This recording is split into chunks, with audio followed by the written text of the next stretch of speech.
No, I was just gonna say, like, I don't know how far we want to get into this, but like, to me, like, one of the great things about this issue is I think it's one of the, like, if you want to just get a representative of like what Paul Levitz was as a writer, the issue you picked, like this number 10, is might be one of the best examples because it's like the structure that he's using, and you can see the way he's thinking of everything, and you can see the way he's pushing everything forward. It's kind of a quintessential Levitz comic book. Um, like he's laying seeds for stories that are going to happen. Like, for example, like you get the subplot of Timberwolf, and that doesn't happen for another 3 issues. And you get the subplot with Lightning Lad and Saturn Girl, and that happens, I think, next issue. And you get this one, the whole Vidgupta subplot, which doesn't pay off until issue 32. And at the same time, Cosmic Boy and Night Girl. Well, exactly. And then Cosmic Boy, taking a break. Like all these things that he's laying in. And it's kind of funny. Like I always, like right now, because of what I'm writing and because of all this stuff I'm thinking about with, I'm now breaking it down to the Archie Legion and and I know nobody else is going to use this term but me, the Independence Day Legion, which is what I call the DNA run, because it just seems like the Independence Day movies over and over and over again. And I think of like interviews with Roger Stern saying like it was so hard, there's too many characters, da da da da da, and then you see Levitz here in 22 pages just juggling everybody and doing it and kind of making it look easy. And to me, that's another thing that's really strong about this is you get all of these moments with all of these different people, and it's always fun to read these for me. Yeah, and the other thing that's complex that he's doing, there's two things I'm seeing here that as we look at this issue together. The one is all the backstories that have already taken place that in his run with Giffen and others. It's all here. So all the stuff he's been building, right, where some of the Legion are actually way beyond being teenage heroes. Right now they're married, they've got kids. All that stuff is here, So, but for someone just imagine if you're picking up this comic, it's your first time reading Legion, right? There's a lot of this you're gonna be like, I think I need to pick up some other issues to even begin to understand what's going on here, right? So you got Levitz deliberately making this. Sometimes you might call it the soap opera method, right? Where you've got to have been there to get what's going on here, to get the richness of it. So that's one. And the other point I want, and we can talk about that, but then the other one is, look what he's doing with that futuristic vision of what's waiting for us in the 30th century, which is one reason why many of us are Legion fans, right? We like that positive utopia, kind of basically utopia, depending on the writer, right? Of Legion. Look how he's showing Earth, how he's showing India and Japan and what could be, I guess, kind of like the United States, his vision of what will our planet, even though we're part of a galactic group, and there's other planets and other species and cultures and all this that the Legion still well represent. What does Earth look like, And again, remember, I started reading this stuff in the mid '60s, so of course back then it was assumed, well, of course there's a metropolis, of course there's a Smallville still, right? That's not what Levitz does. Any thoughts on those two areas? Everyone's still here, right? Yeah. I think nobody wants to jump over anybody else. So sorry. I guess in regards to what you were saying about the Levitz like story structure, like the first time I read this, I just kind of like binge read everything in a row. Obviously I wasn't even alive when it was coming out, so it like I feel like I read a lot, or I didn't really notice how many plot lines were stuffed into one comic. And coming back to like reading just this issue without reading the surrounding ones, it was actually kind of confusing, and I was wondering like, maybe you guys would know, was he writing this like with the intention of someday like making it into a trade, or was that like not really on his radar? I don't think there were no trades back then in the 80s. No, trades didn't exist at this time. in 1985, there was not even a thought of a trade or a structure. So the thought for all of it was, um, how do I get the person to come back next month? Right. I see. And so that's what he's doing. He's just laying these plots, and there's no sense, like, and that's the one thing, like, I mean, you've probably read this a lot, and I think you can almost tell the age of the person writing the review by how they view the 6-issue structure of the rating for the trades, or the rating for the trades, right? And so somebody like Levitz, that wasn't a thought. It was I want people to buy the copy next issue. That's it. And so he's just laying seeds. So, awesome question, because it's something I've always wondered about with people who didn't get into comics at the same time I did, because I like, to me, I don't even notice this, but like for a newer reader, it would definitely stand out. So thank you. That's great. Jim, any thoughts? I mean, I don't know. I mean, I think I guess it's weird for me to look at it. I mean, as far as like the pacing, and then because I think I completely agree. There's a lot jammed in here, right? Just kind of as I'm just kind of flipping through again, I'm just like, wow. There's just a lot of things that are touched on. You know, we talk about like ABC plots, right? I think we have maybe like 5 or 6 different things going on from the overall story that's going on here. That's wild. But I mean, you know, I'm just trying to think back to those days, right? Back to like the late 70s, early 80s. That's when I was, you know, kind of early teenager. And I just want to say this was kind of the norm for a lot of comic books at that point, right? There's a lot of stuff going on because you wanted to, you know, and maybe that was just, you know, people just having short attention spans and all that kind of stuff. But I just remember a lot of comics just being like that, whether it was like an Avengers or Defenders or the Star Wars comics of the day. You know, there's a lot of stuff happening. I think this is a little bit more than most. Just because, and I think that's just because of the sheer volume of characters that are in here. Have you ever seen the interview? I forget where Levitz put this, but he commented on how his writing style was like a Robert Altman movie. And I don't know if you've ever seen any Altman, like whether it's Nashville or MASH, or I'm trying to think about some of his other big ones. Right. And they have tons of characters and tons of things going on. And I would kind of compare it to, is it Paul Thomas Anderson? I think the guy who did Magnolia?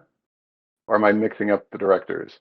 And it's that idea of like having all of these things happening and having all of these things going on. And yeah, it's really weird to read it now, like, especially compared to, you know, like any sort of modern comic story. I would even go back to when it got decompressed.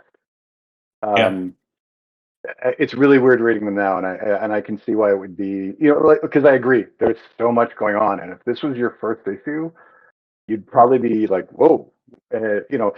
The difference is, of course, is it's not costing you $5 an issue to go back and find stuff. Right. Yeah, you're either going to be just tossing this and saying, no, this is not for me, or you're going to be trying to find like back issues to find out what the hell's going on with all this other stuff. Right. And the good news is, I guess at this point, right, this is only the 10th issue. So you could probably go back and find some of these, you know, some of the ones just Oh, yeah, there was definitely stores. You know, there was one I went to in Ithaca. Yeah, there definitely were comic book stores you can get the back issues. Yeah, for me in 85. So this would be, let me see. So I was like in the middle of my high school career at this point, and so I would only go to like the corner, you know, newsstand kind of place. That's where I would get my comic books. Although in the middle of high school, I had so much going on, I wasn't really into this stuff at the time. That wasn't until a couple years later when I was in college, and they actually had an actual dedicated comic book store in the college town. That I, you know, kind of got more seeped into that culture from that perspective. But yeah, but I mean, even then, right? You could find them, and you know, if you had a good place you could go to, you could probably find the back issues you wanted to look at. Well, what's interesting to me too is as he's doing this and he's deliberately mixing all this in, he knows that crisis is coming up. You know, he's well aware of the conversations that they're going to scatter everything, that they're going to simplify it.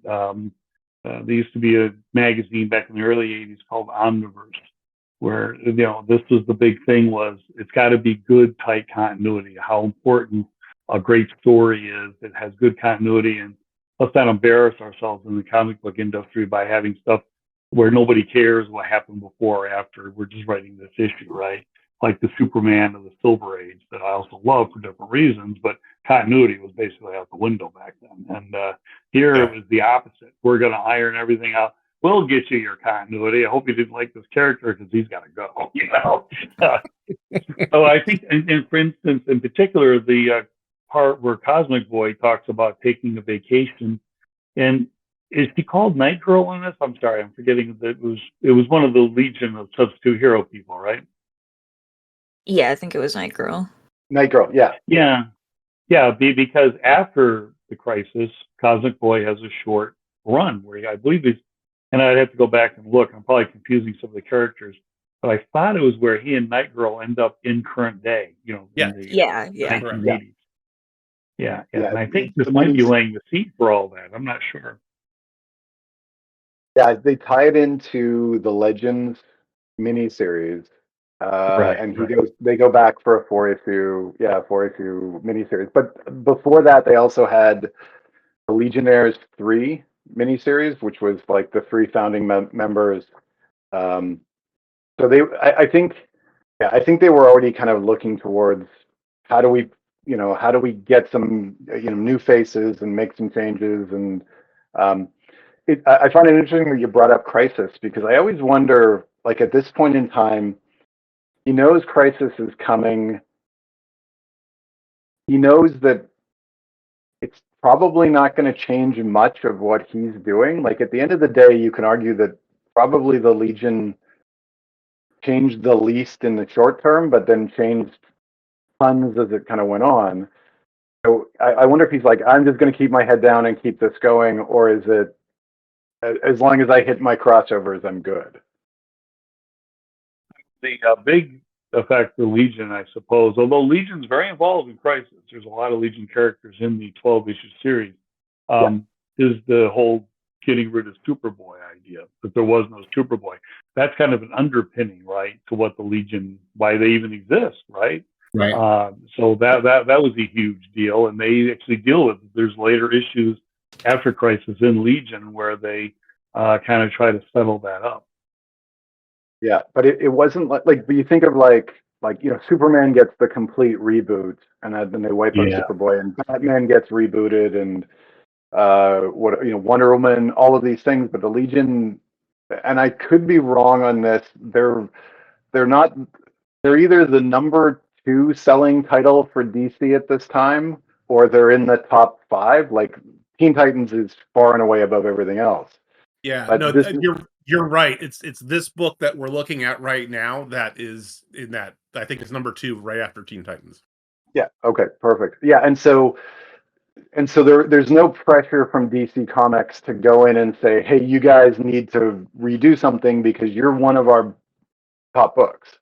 And you could probably argue that this might be their most profitable book at the time, because I'm sure Marv Wolfman and George Perez were getting paid far more than Paul Levitz and Steve Lytle were getting paid. Right. By the way, the Titans had a Baxter type comic as well at the time, as I recall. Oh, exactly. Yeah. So that's what had happened, is they took their 2 best-selling books and they said, we're going to move you to Baxter, and we're going to, and that'll drive the comic reader into comic shops rather than the newsstands. Yeah, I'm sorry. I've done way too much research on this stuff for somebody. No, please tell us. This is my first time hearing a lot of this stuff, so it's really interesting. Yeah. Well, actually, though, you do want to pick up someday an actual copy of a Baxter comic just to see what they were doing. I mean, there's been done since. In fact, a lot of comics now look like the Baxter did, right? The great jump out colors, the glossy. But at the time, we just marveled at the whole thing. It was wonderful. Yeah, it's really funny. Yeah, sorry, Jim. No, I was just going to say, so at this time, I wasn't, actually reading the Legion, but I was into the new Teen Titans. And yeah, I mean, I just exactly what you're saying, Don, the comparison of the quality of the paper and the colors, at the time, it was newsprint, and then there was this, and it was, there was no contest as to what was better. I mean, it was such good quality. To think of it, if you look at the comics from the early 80s, it actually had gone downhill where it was actually even less quality. Like I'll look at some of my stuff from both Marvel and DC at the time, and it's just embarrassingly bad as far as being able to see the other side of the page and all kinds of horrible stuff at the time. Yeah. It's really hard to talk about old comics compared to new comics because the delivery method and the idea is so different. Like, you mentioned before how the Silver Age, they didn't care about continuity, and like they were selling 250,000 copies for like 5-10 cents. They didn't care about quality. It was just get these 22 pages out, and we don't care. And if it doesn't make sense, and that's why, like, if you go back and you read the Silver Age stuff, like there's parts where it's like, this is horrible. Like there is nothing good here, but it didn't matter. And it was also that goal of like, we're selling to 8-year-olds. And it was kind of funny. I was doing some checks on like the 70s is when it really sort of shifted. Paper got more expensive, and it's funny watching how like Marvel said, we're going to go after comic book fans, and DC said, we're going to go after the guy at the newsstand who doesn't care, who isn't the collector. And that's why you see like the companies just diverge so heavily.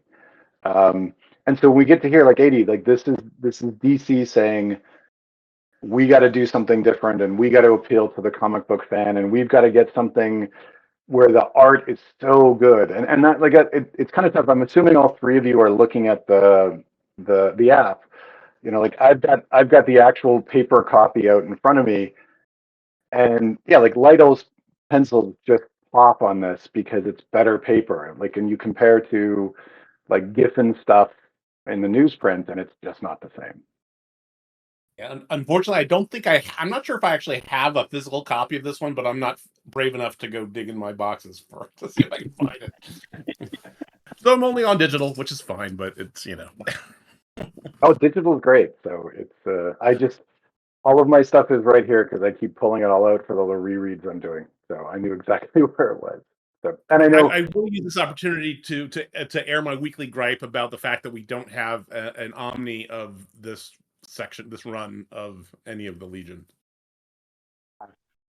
Well, I didn't realize that. That's absolutely ridiculous. Yeah, it's crazy. I mean, this is like one of the best eras, like, from a illustration and story combined, right? Of all the different storylines in here, and we don't have this collected. It's kind of crazy. Well, it's crazy when you think something else was being published around the same year. The Marvel G.I. Joe, they just came out with a fabulous $70 compendium that I took a picture of to send my son, my 44-year-old son. Hey, son, Christmas is coming. but that at least they have, and that's almost impossible. That was, I think, oh brother, the Image Comics is doing that one. But yeah, it's like if they can do it, why on earth can't the DC get that? I don't know. It's embarrassing.